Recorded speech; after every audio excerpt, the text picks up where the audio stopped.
ሰላም እንዴት ቆያችሁ? ውድ የእናት ሚዲያ ቤተሰቦች፣ አሁን የደረሰን መረጃ አለ፣ እሱን እነግራችኋለን።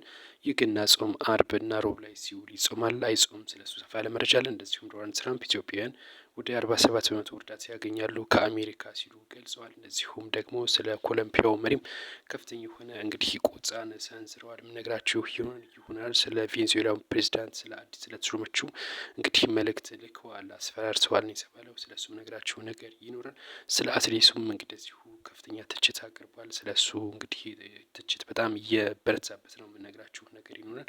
እነዚህና በርካታ መረጃዎች ይዘናል። እንደዚሁም የማንቸስተር ዩናይትዱ አሰልጣኝ ከአሰልጣኝነቱ ተባሯል። ስለ እሱም ሰፋ ያለ መረጃ ይዘናል። እነዚህና በርካታ መረጃዎች ይዘናል። እናንተ ሰብስክራይብ ያደረጋችሁ አብራችሁን ቆዩ። በአሜሪካ የሚኖሩ ኢትዮጵያውያን 47.6 በመቶ የአሜሪካን ድጋፍ ያገኛሉ ሲሉ ዶናልድ ትራምፕ ይፋ አድርጓል። ዶናልድ ትራምፕ እንግዲህ የበርካታ ሀገራትን ይፋ አድርጓል። በአሜሪካ የሚኖሩ ስደተኞች ምን ያክል ፐርሰንት ከአሜሪካ ድጋፍ እንደሚያገኙ ይፋ አድርጓል።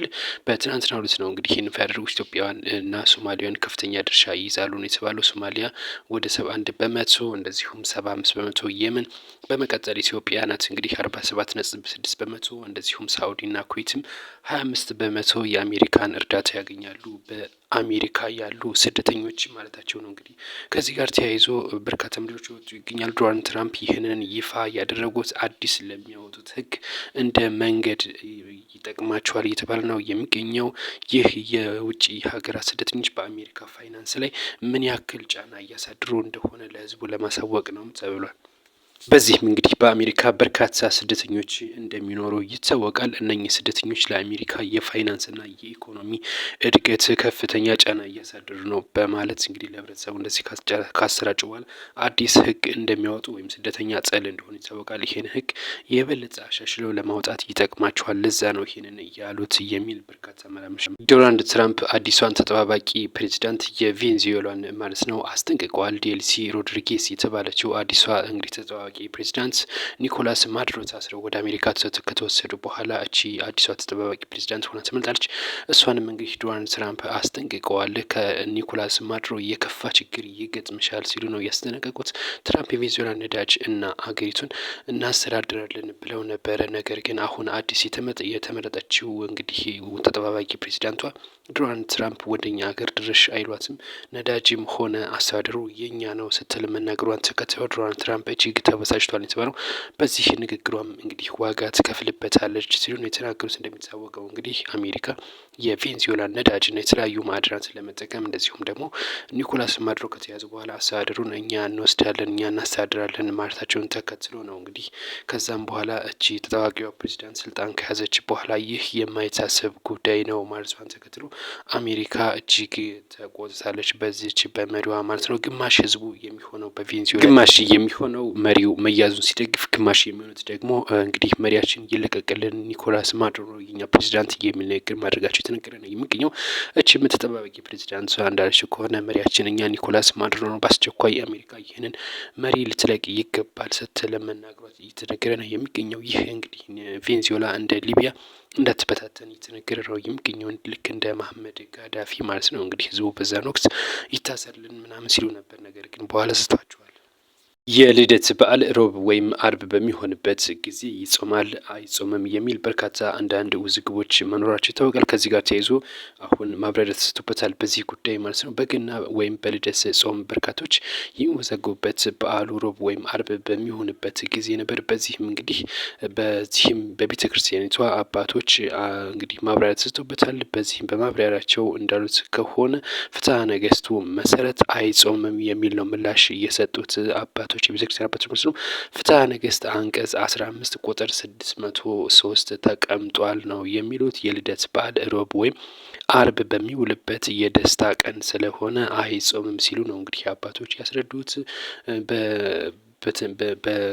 ከዚህ ጋር በተገናኘም እንግዲህ ይህ የደስታ ቀን ስለሆነ መጾም የለበትም የሚል ነው እንግዲህ ያስረዱት ማለት ነው። ይህ ቀን የሀዘን ሳይሆን የደስታ ቀን ነው። ጾም ፍስሐ ዮም ፍስሐ ሆነ በእንተ ልደቱ እየተባለ የሚወረበት ቀን ነው። ደስታም በደስታ የሚመሰገንበት ቀን ነው። ዮም ፍስሐ ሆነ በእንተ ልደቱ የተባለ በዚህ ቀንም እንግዲህ እንደማይጾም ነው የተነገረ የሚገኘው። እንግዲህ ከዚህ ጋር ተያይዞ በርካቶች የሚወዛገቡበት ይህ ሮብ ወይም አርብ የሚሆንበት ቀን እንግዲህ ፍትሐ ነገሥቱ ላይ በአንቀጽ 15 ቁጥር 603 ተቀምጧል። ልደት በዓለ ሮብ ወይም አርብ ከሆነ የደስታ ቀን ስለሆነ እንደማይጾም ሲሉ ነው እንግዲህ የቤተክርስቲያን አባቶች ነው ይህንን ምላሽ እየሰጡትን። እንግዲህ መወዛገብ አያስፈልግም በዚህ ጉዳይ ማለት ነው።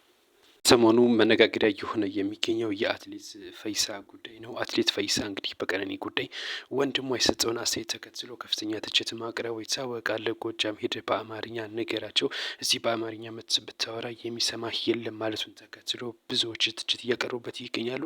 በተለያዩ ማህበራዊ ድረገጾች እንግዲህ የአትሌቱን ፎቶ በመለጠፍ ከፍተኛ ትችት ቀርቦበታል። ጭንቅላት እግር አይሆንም የሚል እንግዲህ አንድ አስተያየት አለና እንደዛ እያሉት ነው የሚገኘው። እንግዲህ ከዚህ ጋር ተያይዞ ብዙዎችም ቅሬታ እያቀረቡበት ነው የሚገኘው። እሱም እስካሁን በሚዲያ ላይ ወጥቶ ምላሽ ባይሰጥም ወንድሟ የቀነኒ ወንድም እንግዲህ በአማርኛ እንግዲህ መልእክት አስተላልፏል። ያው የኦሮሞ ብሔር ተወላጅ እንደሆነ ይታወቃል። ነገር ግን በአማርኛ ለምን መልእክት አስተላለፍክ በሚል ነው እንግዲህ ወንድሟ አንዱዓለም ከፍተኛ የሆነ ጥቃት ሲፈጽምባት እንደነበረ፣ በደል ሲፈጽምባት እንደነበረ፣ እጇን ሰብሮት እንደነበረ ሁላ እንግዲህ ማብራሪያ ሰጥቶ ነበረ በሚዲያ ላይ ወጥቶ ማለት ነው። ይህን ንግግር እንግዲህ በአማርኛ ብትሰራ የሚሰማ የለም ማለቱን ተከትሎ በርካታ ትችት እየቀረበበት ነው። እናንተስ በዚህ ጉዳይ ምን ሀሳብ አላችሁ? ሀሳብ አስተያየት ካላችሁ አስቀምጡልን። ነገር ግን አትሌቱ ያለው ነገር ትክክል አይመስልም እንደ ሚዛናዊነት ሲታይ ማለት ነው። ምክንያቱም ፍትህ የሚጠይቀው በማንኛውም ይሁን በቋንቋም ይሁን በምን መጠየቅ መብት ነው። ዋናው ፍትህን መደገፍ ወይም መቃወም ነው እንጂ ለምን በዚህ ተናገርክ ተብሎ መቃወም እንግዲህ አስፈላጊ አይደለም።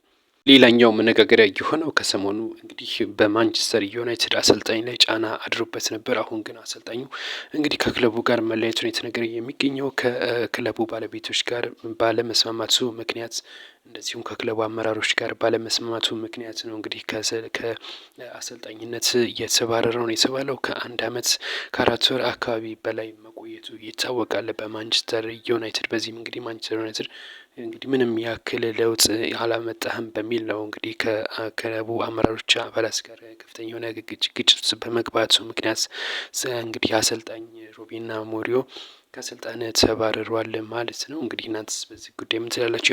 የማንቸስተር ደጋፊዎች ምን ሀሳብ አላችሁ? ማንቸስተር እንደሚታወቀው እንግዲህ በፕሪሚየር ሊጉ ያን ያክል ከፍ ያለ ደረጃ ላይ እየደረሰ አይደለም። ጨዋታዎችንም እያሸነፈ አይደለም። አንዳንዴ ቢያሸንፍም መሸነፍ እንግዲህ ይታይበት። ቀጣይስ እንግዲህ ማንቸስተር ዩናይትድን ማን ነው በቋሚነት እያሰለጥነዋል፣ ማን ነው ወደ ከፍ ያለ ደረጃ ያደርሰዋል የሚለው የሚጠበቅ ቢሆንም ነገር ግን የማንቸስተር አሰልጣኝ አሁን ከስራው ተሰናብቷል። ዶናልድ ትራምፕ የደቡብ አሜሪካ ቀጠናን እያመሱት ነው የሚገኘው። በደቡብ አሜሪካ ቀጠና ሌላኛዋን ሀገር ፕሬዚዳንት አስጠንቅቀዋል። የኮሎምቢያዋን መሪ ነው እያስጠነቀቁት። ትራምፕ ቬንዙዌላ የታመመች ጎረቤት ነበረች፣ አሁን ደግሞ ኮሎምቢያ ተከታለች ሲሉ ተናግሯል። በዚህም ንግግራቸው የኮሎምቢያው መሪ ኮኬን እና የተለያዩ እጾችንም ወደ አሜሪካ ይልካል በሚል ወንጅሎታል። በጋዜጠኞችም ጥያቄ ቀርቦላቸው ነበረ። ጋዜጠኛው እንዳላቸው በጥያቄ ማለት ነው የኮሎምቢያውን መሪ የመያዝ እቅድ አለ ወይ ተብሎ ሲጠይቅ አዎ በደንብ አለኝ፣ የኮሎምቢያው መሪ የሰው ነፍስ በላ ነው፣ ገዳይ ነው ሲሉ ገልጸውታል። የኮሎምቢያው መሪም ለዚህ ንግግር ምላሽ ሲሰጡ ዶናልድ ትራምፕ ስም ማጥፋት ላይ ነው የተሰማራው፣ ስሜን እያጠፋ ነው ሲሉ ነው ምላሽ የሰጡት። እንግዲህ የኮሎምቢያው መሪ ጦራቸውን ወደ ድንበርም አስጠግተዋል የተባለው ትራምፕ እንግዲህ የኮሎምቢያውን መሪ መያዝ እንደሚፈልጉ እየገለጹ ነው የሚገኙት። በቀጣይም እንደዚሁ የኩባ መንግስትም 32 ወታደሮች ተገለውብኛል በቬንዙዌላ በማለት 2 ቀን የብሔራዊ ሀዘን አውጃለች ኮሎምቢያ በሀገሯ ማለት ነው። እነዚህ 32 ወታደሮች የተገደሉት የቬንዙዌላውን ኒኮላስ ማዱሮን አሜሪካ እንግዲህ ለመያዝ ባደረገችው ኦፕሬሽን ምክንያት ነው። እንግዲህ መሪያቸው እነዚህ 32 ወታደሮች መገደላቸውን ተከትሎ ብሔራዊ ሀዘን ተቀምጣለች። እነ ኮሎምቢያ እንደዚሁም ደግሞ ኩባን ጨምሮ በርካታ የደቡብ አሜሪካ ሀገራት እንግዲህ ከፍተኛ ውጥረት ላይ ናቸው። የኮሎምቢያው መሪም አንድ ሆነን ዶናልድ ትራምፕን መታገል አለብን፣ በቀኝ ግዛት መያዝ የለብንም ሲሉ እንግዲህ እየገለጹ ነው የሚገኙት የደቡብ አሜሪካ ሀገራት ማለት ነው። ዶናልድ ትራምፕ አሁንም በዛ አካባቢ ከፍተኛ የሆነ ውጥረት አንግሰዋል ነው እየተባለ የሚገኘው። ከዚህ ጋር ተያይዞ ሰፋ ያለ መረጃ ካለ ይዤላችሁ መለሳለሁ።